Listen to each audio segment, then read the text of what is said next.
Okay. Oh, Can you hear me good? yeah, I can hear you perfectly fine. Okay, cool. All right. Yeah. Back to bottom ball now. You're back to back. Since you left since like what 11, 12? Yesterday, yeah, yesterday night. Yesterday night. Yeah. You left here or you left from from company yesterday night Yeah, or yeah. Yesterday night and I was here yesterday night around 4, I guess. So I traveled at night. uh it's kind of tiring then. Yeah. All right. Um Okay, we can go on the reading Seven Habit again on page hey 121. 1 to 1. Okay, let's start. All right. A woman seeking to balance family and work values has expressed her sense of personal mission differently. I will seek to balance career and family as best as I can. Both are important to me. My home will be a place where I and my family, friends, and guests find joy, comfort, peace, and happiness. Still, I will not seek to create a clean and orderly environment, yet livable and comfortable. I will exercise wisdom in what we choose to eat, read, see, and do at home. I especially want to teach my children to love, to learn, and to laugh, and to work and develop their unique talents. I value the rights, freedom, and responsibility of our democratic society. I will be a concerned and informed citizen involved in a political process to ensure my voice is heard and my vote is counted. I will be a self-starting individual who exercise initiative in accomplishing my life goals. I will act on situations and opportunities rather than act upon. I will always try to keep myself free from addictive and destructive habit. I will develop habits that free me from an old label and limits and expand my capability, capability and choice. My money will be my servant, not my master. I will seek financial independence over time. My wants will be subject to my needs and my means, except for a long-term home and car loan. I will seek to keep myself free from this consumer debt. I will spend less than I earn. I will spend less than I earn and regularly save or invest part of my income. Moreover, I will use what money and talents I have to make a life more enjoyable for others through service and charitable giving. Okay. You could call a personal mission statement a personal constitution, like the United States Constitution. It's fundamentally changeless. In more than 200 years, there have been only 26 amendments, 10 of which were in the original Bill of Rights.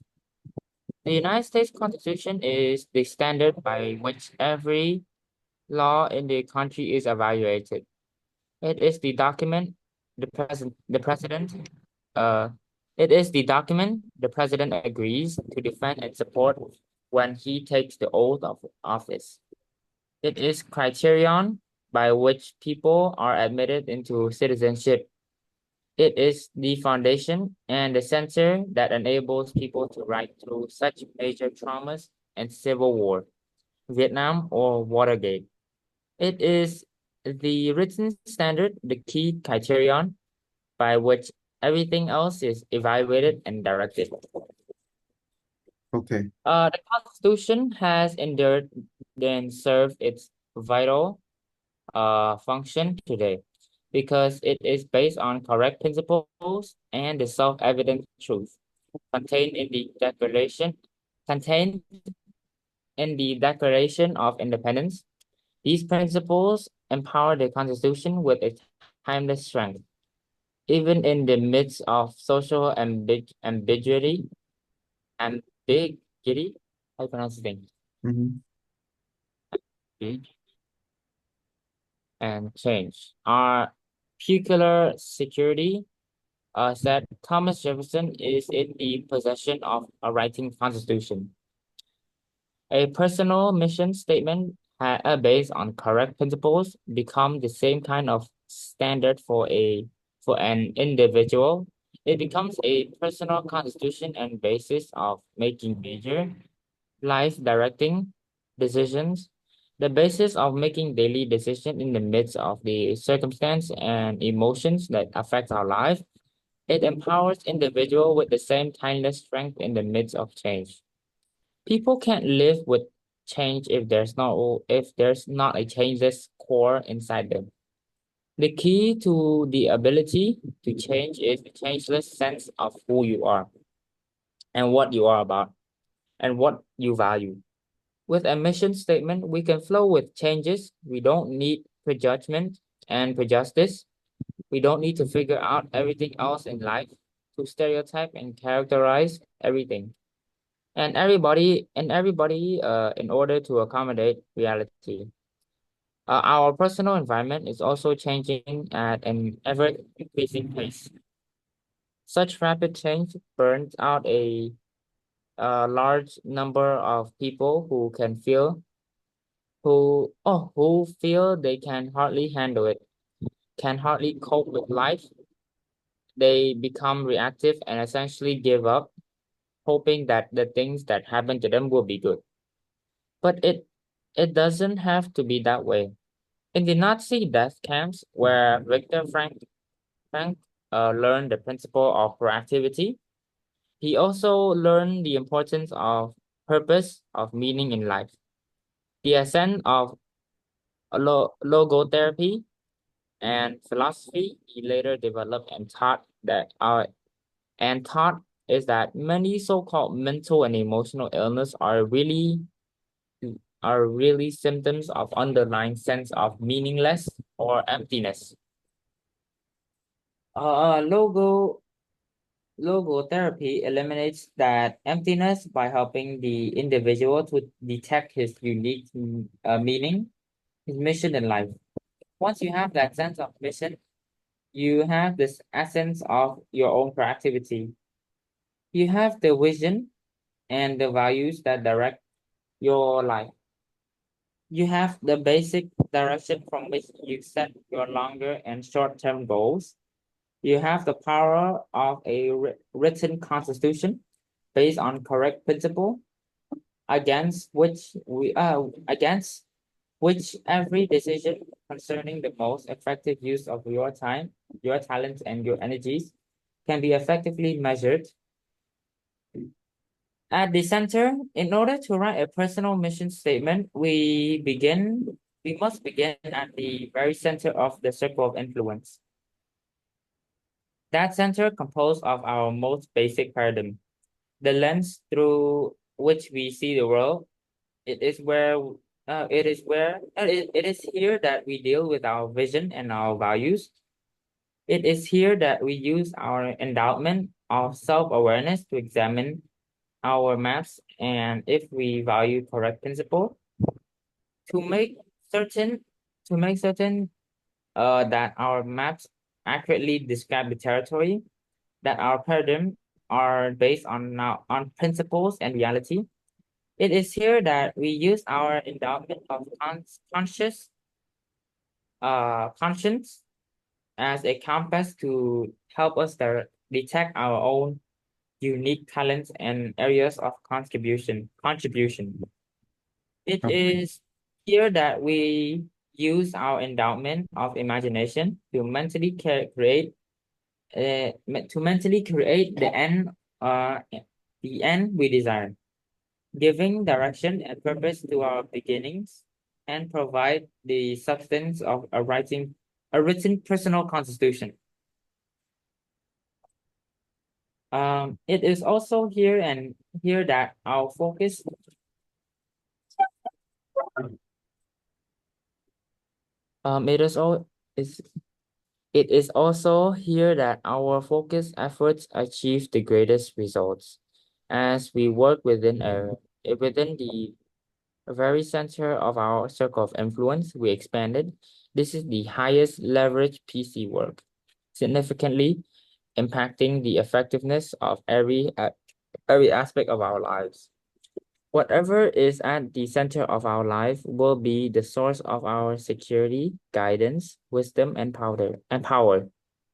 Security represents your sense of worth, your identity, your emotional anchorage,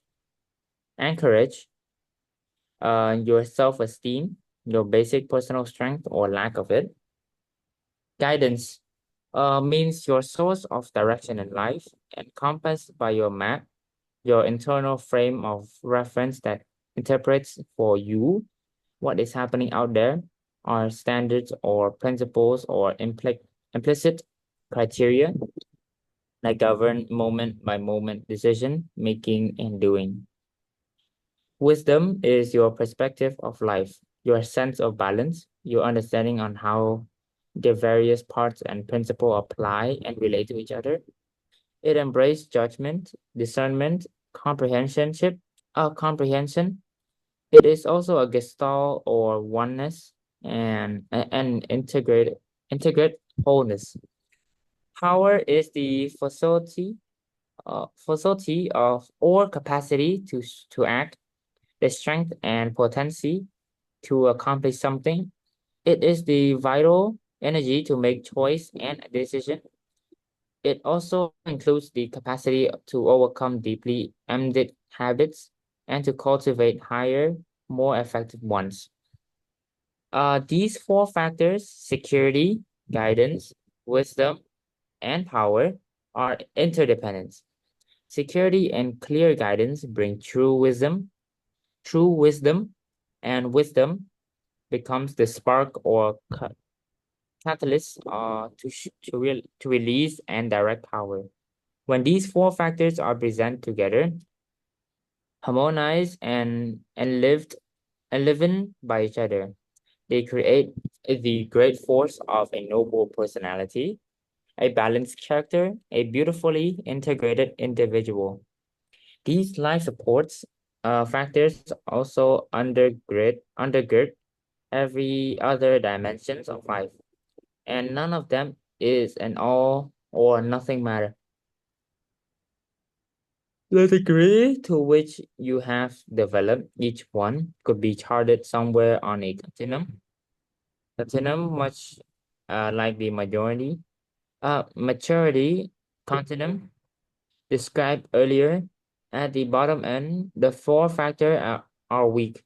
We are basically dependent on circumstance or other people, things over which you have no direct control. At the top end, you are in control. You have independent strength and the foundation for rich, interdependent relationship.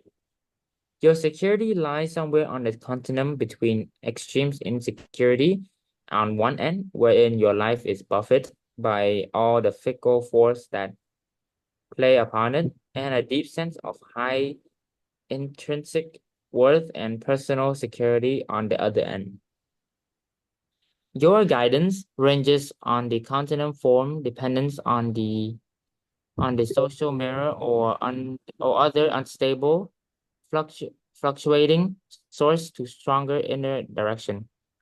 Your wisdom falls somewhere between a totally in inaccurate map where everything is distorted and nothing seems to fit, and a complete an accurate map of life wherein all the parts and principles are properly related to each other. Your power lies somewhere between immobilization or being a puppet pulled by someone else's string to high proactivity, the power to act according to your own values instead of being acted upon by other people and circumstances. The location of these factors on the continuum, the resulting degree of their integration, harmony, and balance, and their a positive impact on every aspect of your life are a function of your center and basic paradigm at your very core. Alternative center. Each of us has a center, although it usually don't recognize it as such. Neither do we recognize the all-encompassing effect of that, centered on every aspect of our lives. Let's briefly examine several center or core paradigm people typically have for a better understanding or how they affect these four fundamental dimensions and ultimately the sum of life that flows from them. Spouse centeredness. Marriage can be the most intimidate, intimate, intimate, the most satisfying, the most enduring growth producing of human relationship. It might seem natural and proper to be centered on one's husband or wife. Um, can I I'm a bit I have to like help my aunt for a bit. Okay, please go ahead. I'll be right back. Okay. Yeah.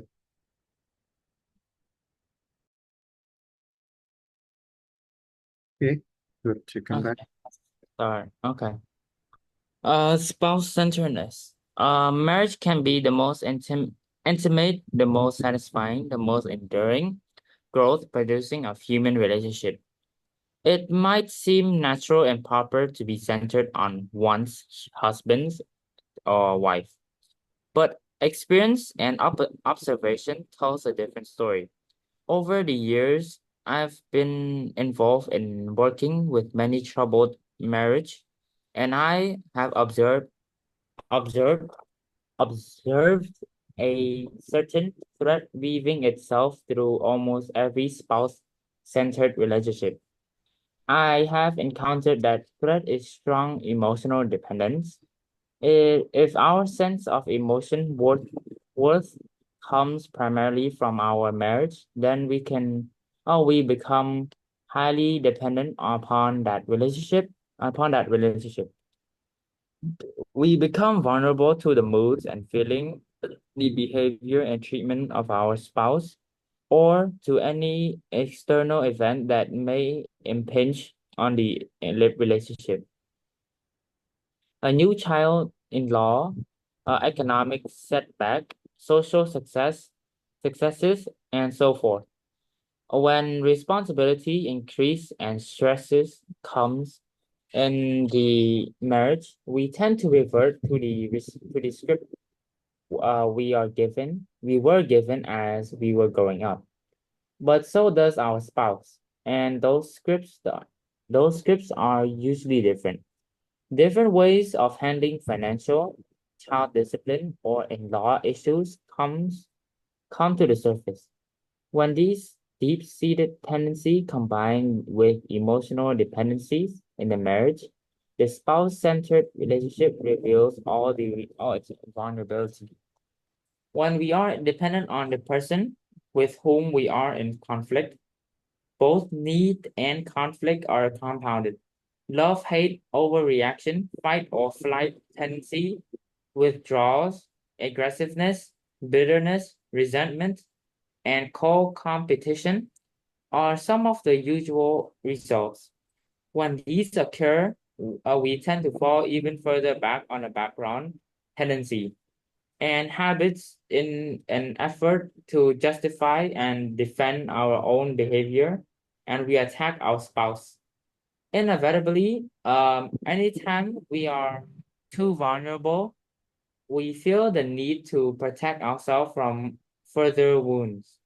So we resort to sarcasm, cutting humor, criticism, anytime that will be kept from exposing the tenderness within. Each partner tends to wait on initiative of the other for love, only to be disappointed but also confirmed as to the rightness of a accusation made. There is only phantom security in such a relationship that all appears to be going well. Guidance, Guidance is based on the emotion of the movement. Wisdom and power are lost in the counter-dependent negative interaction. Family-centeredness. Another common center is the family. This too may seem to be natural and proper as an area of focus and deep investment. It provides great opportunities for deep relationship, for loving, for sharing, for much as the life worthwhile. But as a center, it ironically destroys the very element necessary to family success. People who are family centered get their sense of security or personal worth from the family tradition and culture or the family reputation. Thus, they become vulnerable to any changes in the tradition or culture and to any influence that would affect that reputation.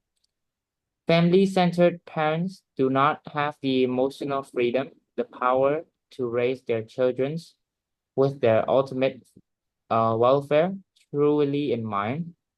If they derive their own security from the family, their need to be their need to be popular with their children may override the importance of a long-term investment in child's growth and development. Or they may be focused on the proper and correct behavior of the moment. Any behavior that they consider improper threatens their security. They become upset, guided by the emotion of the moment, spontaneously reacting the um to the immediate concern rather than the long-term growth and development of the child. They may yell or scream, they may overreact when punished out of the bad temper. They tend to love their children condition, conditionally, making them emotionally dependent or counter-dependent and rebellious. Money-centeredness. Another logical and extreme common center to people's lives is making money. Economic security is basic to one's opportunity to do much in any other dimension in a hierarchy, hierarchy or continuum of need.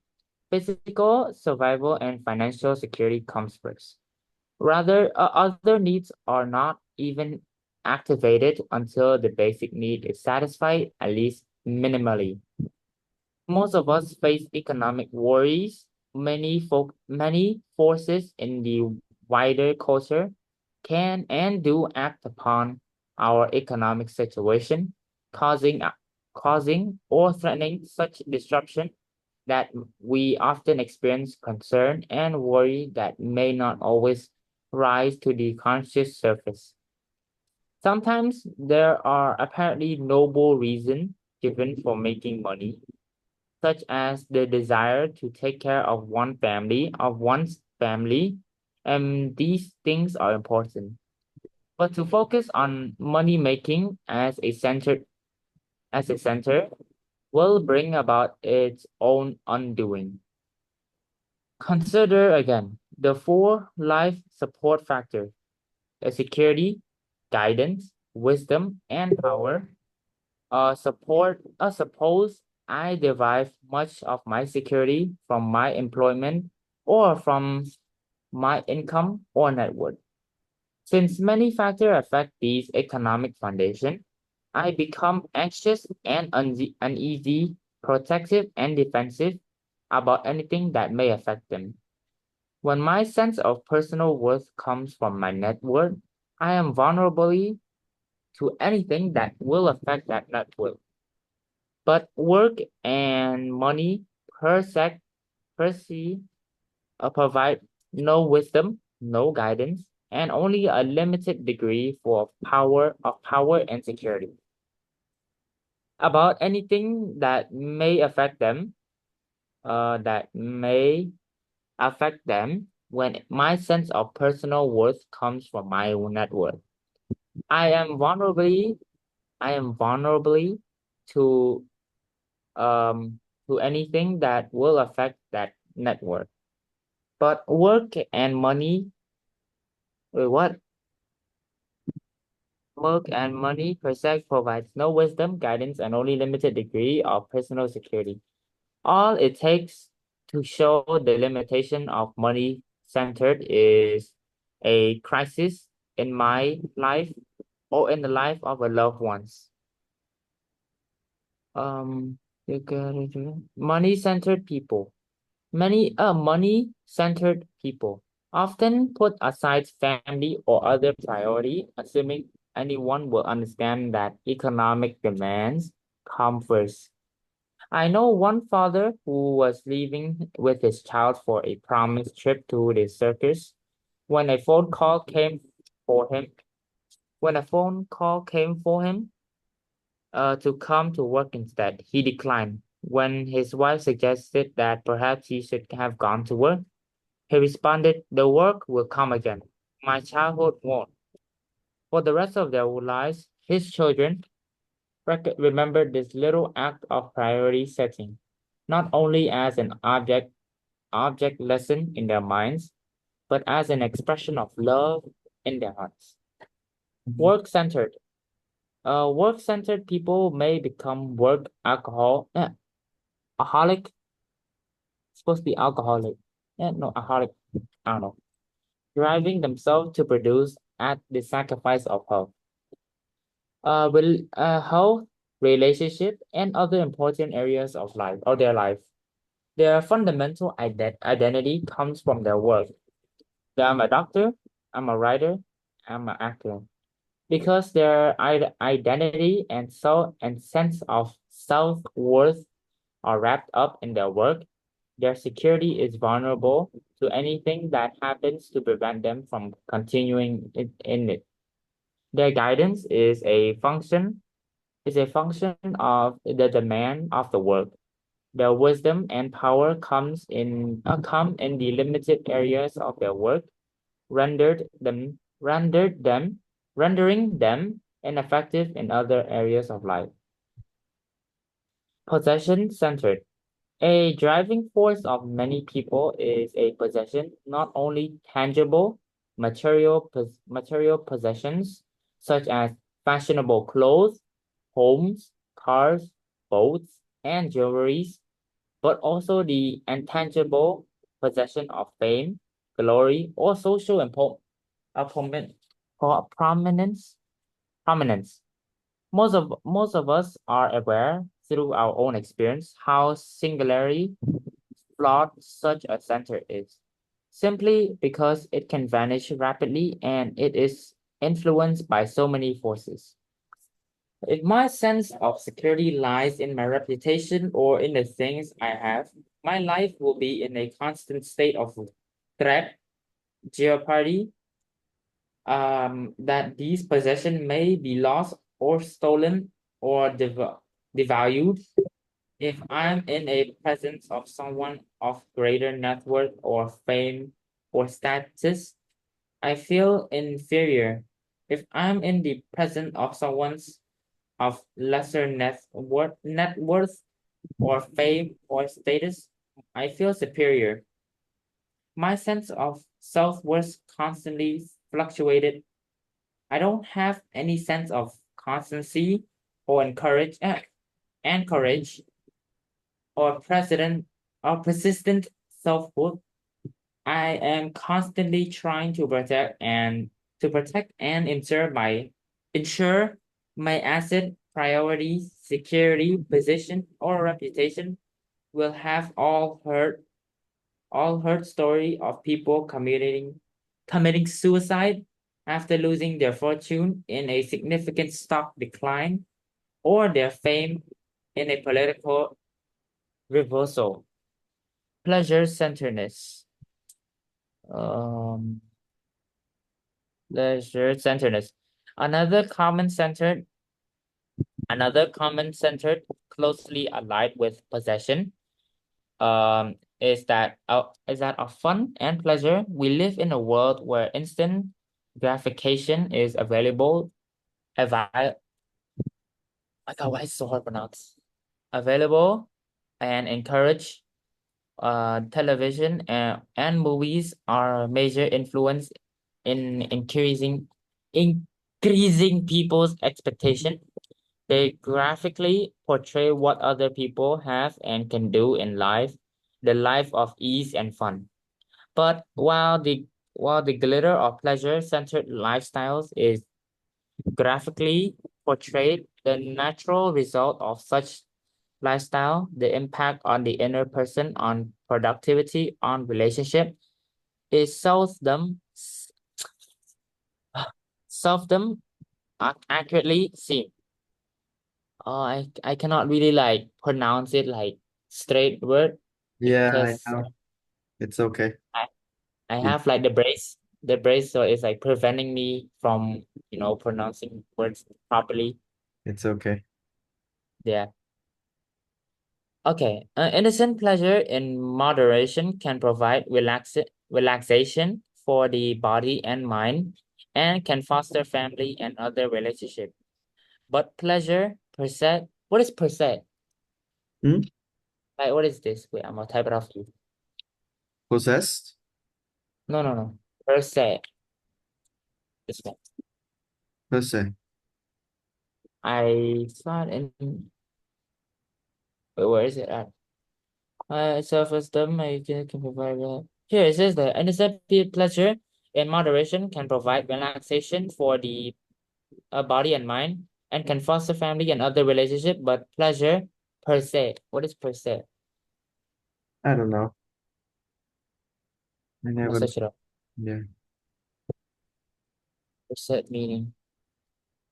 Per se is like by or in It itself.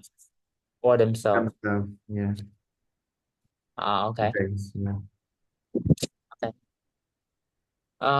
Offers no deep, lasting satisfaction, Mm-hmm. gaze, or sense of fulfillment. The pleasure-centered person too soon bored with each succeeding level of fun. Constantly cries for more and more, so the next new pleasure has to be a bigger and better, more exciting, with a bigger high. A person in this state becomes almost entirely narcissistic, interpreting all of life in terms of the pleasure it provides to self here and now. Okay. Too many vacation and that last too long, too many movies, too much TVs, too much video game playing, too much undisciplined leisure time in which a person continually takes the course of least resistant, gradually wasted a life. Mm-hmm. Good It point. ensures that a person capacities stay dormant, that talents remain undeveloped, that the mind and spirit becomes lethargic, lethargic, lethargic. What's that? Lethargic, affected by lethargy, lack of energy. Oh, affected by lack of energy. Interpreting of all life in terms of the pleasure it provides to the self here and now. Oh no, no. Oh yes, and spirit becomes lethargic, and that the heart is unfulfilled. Where is the security, the guidance, the wisdom, and power? At the end of the low end of the continuum in the pleasure of fleeting moment, Malcolm Muggeridge writes in a 20th century testimony. When I look back on my life nowadays, which I can do, what struck me the most forcibly about it is that what seems at the time most significant and seductive seems now most futile and absurd. For instance, success in all of its various guises, being known and being praised, Obs ascendable pleasure like acquiring money or seducing women or traveling, going to and fro in the world and down, up and down in it like Satan, explaining and experiencing whatever Vanity Fairs has to offer. In retrospect, all these exercise in gratification seem pure fantasy. What Pascal said, licking the earth, disgusting. Friend, enemy centered. Young people are particularly, though certainly not exclusive, susceptible to becoming friend-centered. Um, acceptance and belonging to a peer group can become almost supremely important. The distorted and ever-changing social mirrors becomes the source of the four life support factors, creating a high degree of dependence on a fluctuating mood, feeling, attitudes, and behavior of others. Friend-centered can also focus exclusively on one person